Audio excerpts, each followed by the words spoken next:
In this video, I'm going to show you how to mark previous day high and low in TradingView.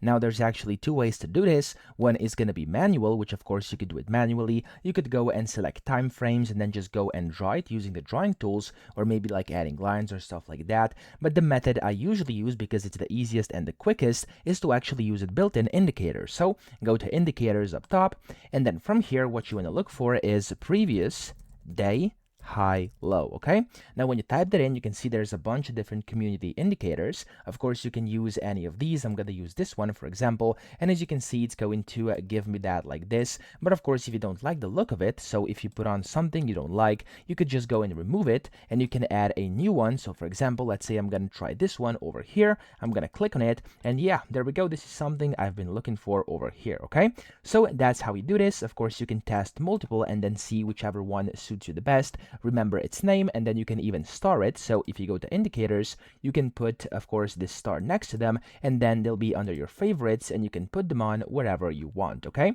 so that's how to see the previous day's high and low inside TradingView. I hope this video helped you out. If it did, please subscribe to the channel and help me out as well.